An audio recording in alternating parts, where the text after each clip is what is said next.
Szevasztok! Köszönöm előre is, hogy elkísértek utolsó matyéri horgászatomra. Talán nem életemben az utolsó, de ebben az időszakban 2009-től 2018-ig biztosan, hiszen 2009-ben volt utoljára leeresztve ez a fantasztikus tározó, és most újra le lesz. És egy évig nem tudunk a partjára jönni, sok olyan munkálat zajlik majd, ami megváltoztatja az egészet, úgyhogy egy korszak bizonyára lezárul. Számomra a versenyzés szempontjából a Féder országos bajnokság elődöntőjén le is zárult. Nagyon jól sikerült az a verseny, csapatszinten mindannyiunknak, erről majd később. És arra gondoltam, hogy megmutatom nektek, hogy hogyan horgáztam, hogyan horgáztunk mi ott a Maros-Mix Walterland kötelékében. Erre van számva ez a film. Kezdjük is rögtön az etetőanyaggal. Hát a kaja nem más, mint panettone. Szerintem 4 éve nem használok mást matyéren. Annyi a különbség, hogy most már a fine verzió is elérhető, az apró szemű, natur színű verzió is kapható, és ez a agyonhorgászott pályákon, mint például matyér olyan hétvége környékén, már nagy előnyt jelent. Nincs benne az a sok nagy szemcse, mint az eredetiben, sokkal könnyebben fejti ki a csalogató hatást, anélkül, hogy jól lakassa a halat. Ebből a panettone fine-ból kerül 2 kg a keverékbe, és 1 kg panettone black, ami nem titok, a fine festett verziója. Igazándiból én is azért használom, hogy a megfelelő árnyalatot beállítsam vele. Így jön ki a 3 kilónyi keverék.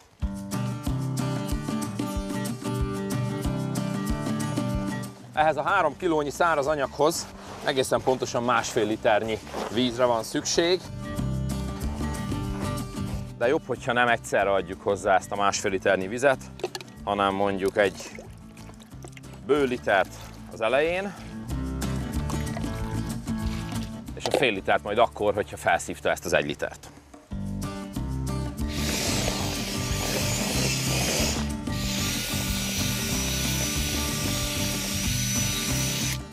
Ez a 3 kilónyi keverék egyébként, majd ha megkapja az összes vizet, kb. 8 litert fog kitenni a limitből. Ugye a versenyszabályzat szerint 12 liter etetőanyagot használhatunk. Most jön a másik, körülbelül 4 liter, ami nem más, mint tömény kukorica. Egyrészt ugye a csemege kukorica, amiből úszós versenyeken akár többször ennyit is használunk, de Fédernél én óvatosabb szoktam lenni. Másrészt a TTX, ami egy zseniális anyag a rövidbotos horgászathoz, látni fogjátok reményeink szerint egy pár percen belül. Ebből bekeverek 1 kilót magában, körülbelül fél liternyi vízzel.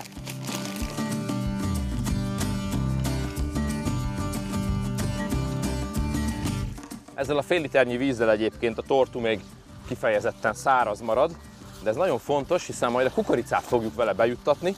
Ez lesz a kosár alján az a kis záró felület, ami miatt nem potyog ki a kukorica etetéskor, és jobb, hogyha nincs túl nedvesítve, mert a kukorica amúgy is nedves.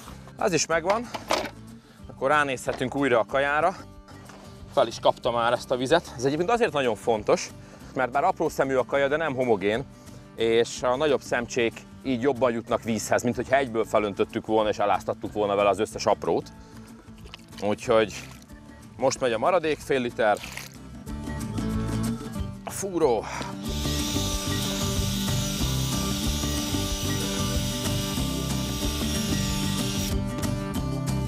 És marad a rostálás.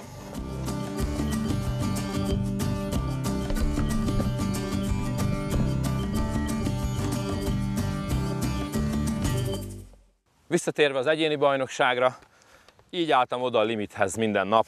7-8 liternyi etetőanyag, sötét színű etetőanyag, körülbelül 3 liternyi tortú, szárazra hagyva, és a maradék 2-3 liternyi csemege kukorica vízben áztatva.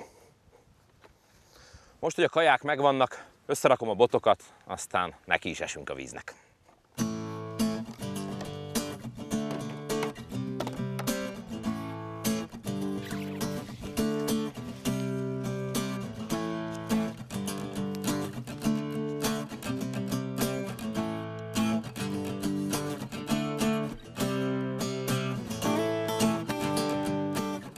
Aki járt már matyéri Féder versenyen, az tudja, hogy alapvetően 3 különböző távolságot horgászunk ezen a pályán. Az egyik a bóják által behatárolt maximum dobástáv, ez ilyen 30-32 méter. A fontosabbik távok azok pedig a 15, illetve a 6-8 méter közötti partmenti sáv Érdekes módon a rövidebbik távra használunk hosszabb botot, úgyhogy meg is cserélem a kezemben. A 15 méteres távra Supernova Fine Fader 330, 30-12-es Lexával, és ugyanennek a Fine Fadernek a 360-as verziója ugyanezzel a 30-12-es Lexával és 20-as főzsinórral játszott a röviden. Mégpedig azért, mert ezt a rövid távot, amit majd látni fogjátok, sokkal jobb alulról dobni, mint felülről, és ebben segítség a hosszabb bot. A kosarak, kezdeném is a legrövidebb távval, az úgynevezett lógatós peca, ahol, amint említettem, a meder alakulat függvényében 6-8 métert horgászunk. Ezekhez soha nem kell nagyobb kosár, mint 10 g. Viszont az a 10 g, az lehet ekkora, ekkora, vagy éppen ekkora. És ez semmi máson nem múlik, mint hogy milyen gyorsan van kapásunk. Ugyanis, hogyha nagyon gyorsan van, akkor a kicsi kosárra jó, ha viszont lassan is bele kell ülni egy nagyobb mennyiségű kajával, akkor pedig a nagy. A középső távra, 15 méterre egy valamivel kisebb, de 20 g-os kosarat használok. Ebben a szélben akár 30-as is lehetne, de szerintem a 20 g még kiadja. A benti táv az egy külön világ, ott nagyon fontos a pontosság. A bóják környékén oda 30 g-os alagútkosarat teszek fel, ami sokkal pontosabban dobható szerintem, mint a nagyobb térfogatú, kisebb súlyú kosarak. A mai fő csapás irány ez a 15 méteres hossz, ahova szerintem a legtökéletesebb választás ez a Nova Fine Fader 330-as hosszban, és ehhez egy 20 g-os kisméretű, vagy inkább talán közepes méretű kosarat teszek. Ezzel fogom majd horgászni, miután kimértem a távolságot. A rövidre pedig az elején a nagyot, aztán amikor már van kapásunk, és feletettük a helyet, akkor folyamatosan csökkentve fogom majd a kisebb kosarakat előnyben részesíteni. Na, akkor mérjünk távot. Itt van a kezemben Brutálka, ővele minden megoldható, egy olyan jó 25-ös fonot van rajta, meg ez a szabály szerinti maximum 5x7 centis kosár. Akkor most kimérem vele a pontos távot.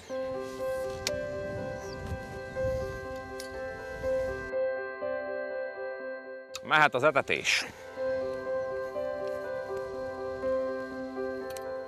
A 15 méteres távra etetőanyaggal fogok alapozni. Egyelőre ugye itt az üres kajánk. Ebbe teszek egy félmaréknyi kukoricát, és tényleg csak egy csipet csontit. Óvatosnak kell lennünk a törpeharcsák miatt. Ez versenyen is így van, egyedül meg pláne, úgyhogy nem teszek bele sok élőanyagot. És miután ezt elkevertem a tetején, gombócot fogok belőle gyúrni.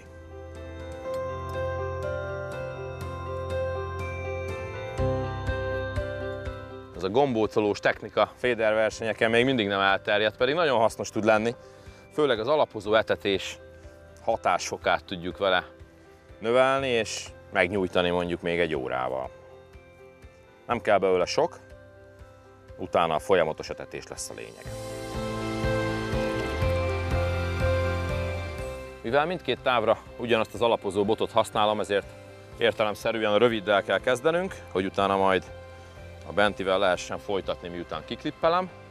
Az a lényeg, hogy ezt a kosarat dugig tömöm kukoricával, egy kicsit lezárom az alját tortuval, és belendítem ide 7 méter környékére. Ha leért a fenékre, akkor egyből jöhetünk is ki. Nem kell belőle sok, egy 3 kosár bőven elég. Aztán folytatjuk a benti távval.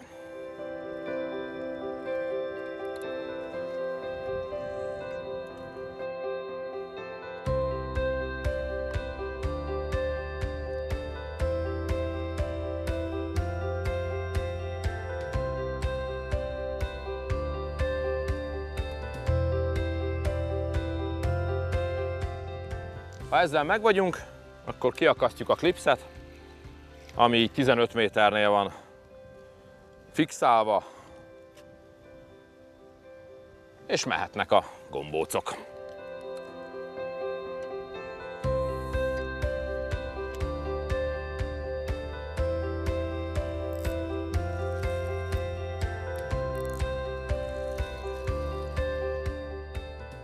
A versenyszerű Fader horgászatnál alapvető fontosságú a pontosság. Nem mindegy, hogy hogy állítjuk meg a botot. Hiába van kiklipszelve 15 méterre, hogyha ebben a szögben fogom meg, mikor leér, vagy ebben, az bizony egy méter is lehet. Nagyon fontos, hogy mindig ugyanoda ejtsük le a gombócokat alapozásnál, aztán, hogy ez egy vastag fonott főzsinornál, vagy egy vékony monofilnál milyen nyúlásbeli különbséggel párosul, az majd kiderül peca közben. Valahol meg fogjuk találni a halat, és tudunk ugyanoda horgászni végig.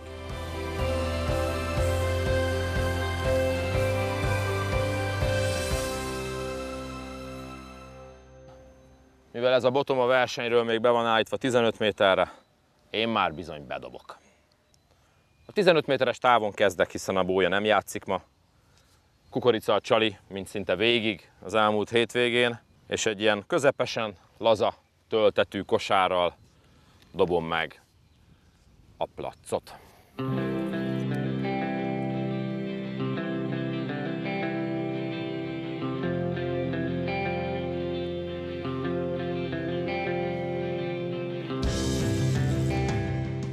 A versenyen nem így jött az első hal, de most nem versenyen vagyunk, hanem forgatunk.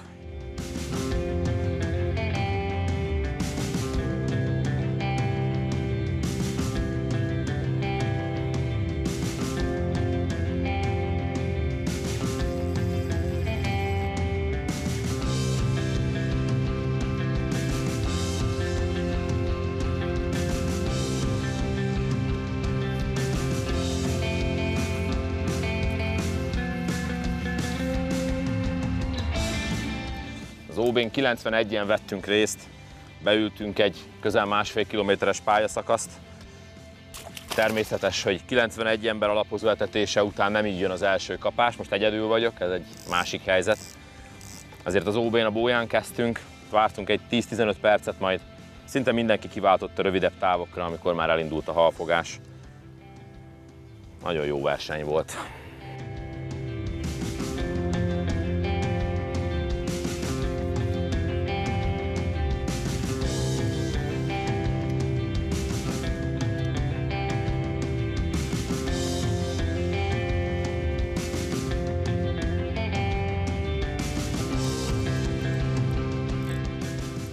Pontosságot említettem az alapozó etetésnél, mint nagyon fontos elemet. Nem győzöm hangsúlyozni a jelentőségét. Már horgászat közben ugyanígy van, ez már lehet, hogy kárász lesz. Őértük a legnagyobb kár egyébként a matyéren, nagyon sajnálom őket. A telepítésük ugye megoldhatatlan, és a leeresztéssel a röszkei holtág megnyeri ezt a fantasztikus kárászállományt magának. Oda folyik be a Matyér csatornája. Mi pedig várhatunk újabb 10 évet, hogyha ilyen gyönyörű, kiló körüli halakat akarunk fogni.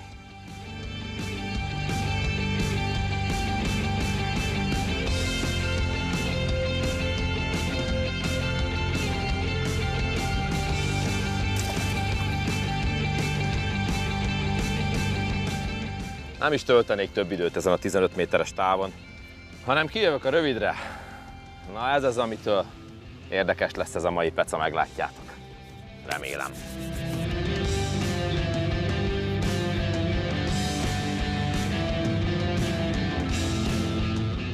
A horgászatot kukoricával és a legnagyobb kosárral kezdem, aztán lehet, hogy ha sok hal van, akkor csonti lesz belőle és kis kosár.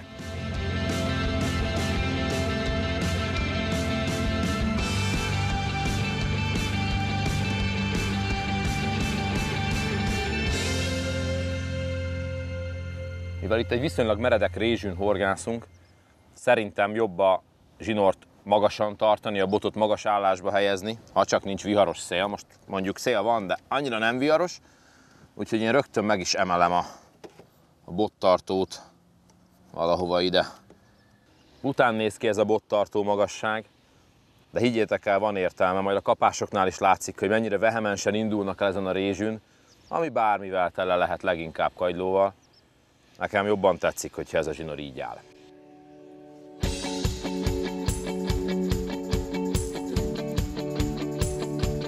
Sokat itt se vártunk, de ez még nem az a kapás volt, amiért jöttünk. Ez olyan óvatos.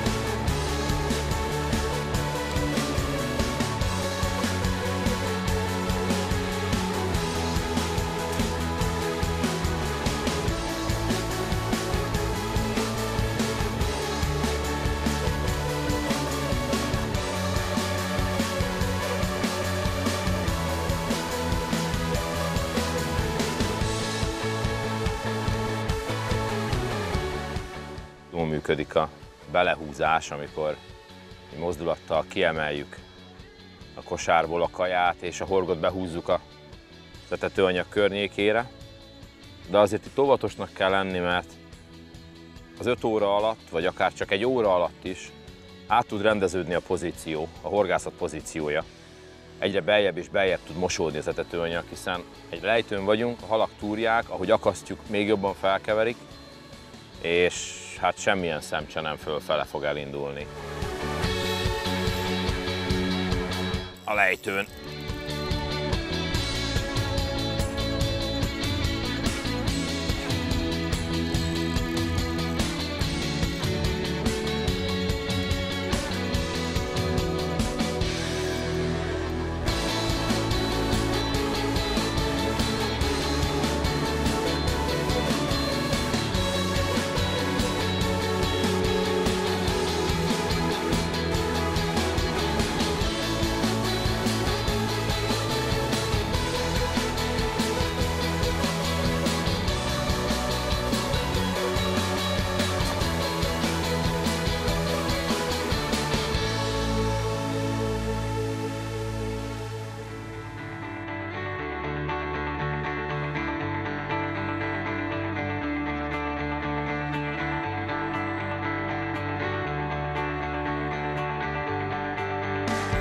Ennyit az emelésről.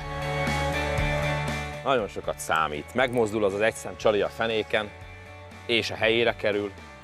Láttátok a hatást.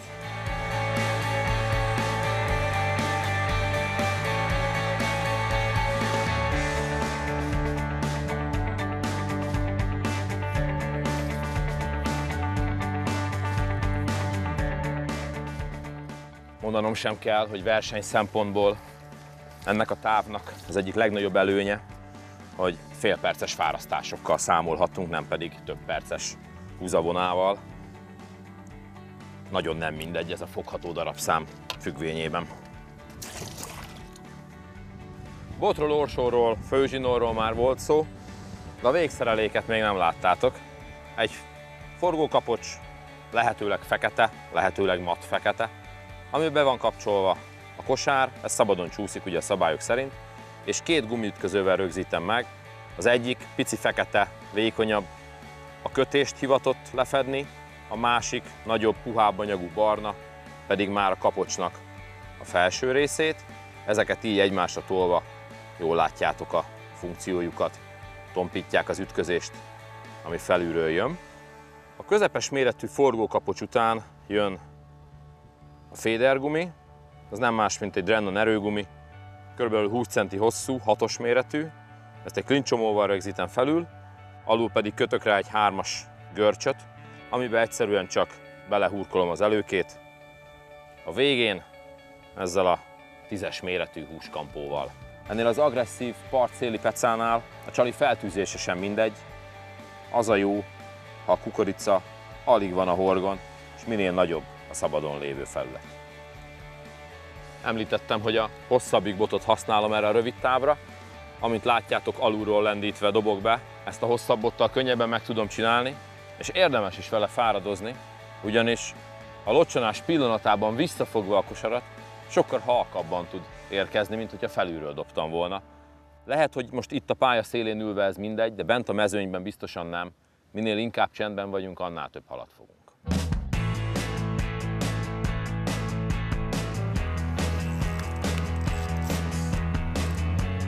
Oh. Egy apróság még itt az orsóval kapcsolatban. A Lexák gyors fékje sosem segített még annyit, mint ezen az OB-n az elmúlt 4 napban.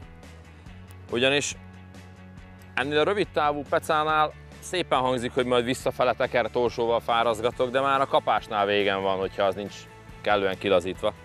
És nagyszerű dolog ezeken az orsókon a quick drag, amivel egyetlen mozdulatot állítok, és már így fut a dob, és egy picit visszahúzom, és már tudok vele fárasztani. Ezt mindig megteszem, mikor leteszem a botot, mert ha matatok a csalival, akkor ez történik, amit láttatok. Sosem gondoltam, hogy egy gyors féknek ekkora jelentősége lesz versenyhorgászatban, de igenis van. Egyébként mindenki jobban jár, hogyha így nyitjuk ki a féket rövid távú pecánál, mert A kapás pillanatában le tud szaladni az etetésről a hal, és nem veri szét a többit az akasztásnál. Pár méterre beljebb zajlik le minden, azáltal béke és nyugalom honol a kaján.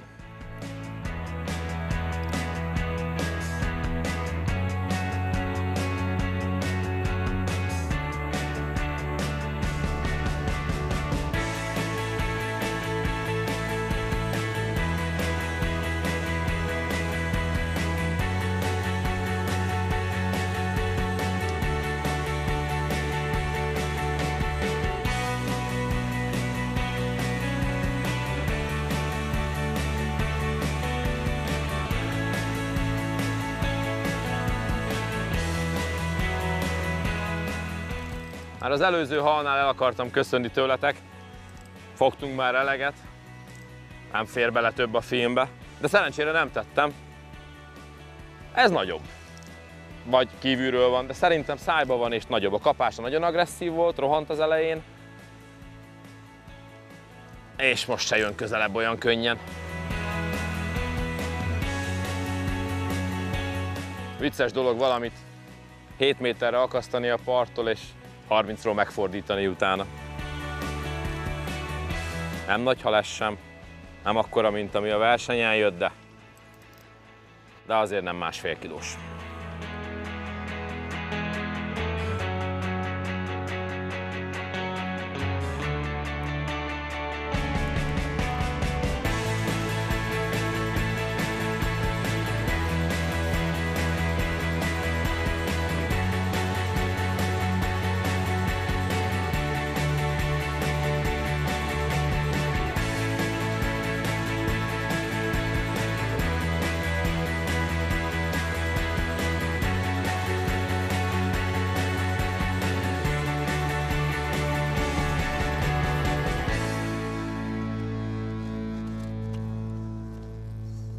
Hát engedjétek meg, hogy ezzel a csodálatos matyéri nyurgával búcsúzzak tőletek, a matyéri evezős pályától és az elmúlt 10 évtől itt.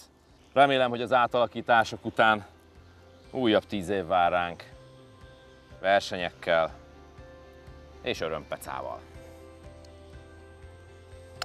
Sziasztok!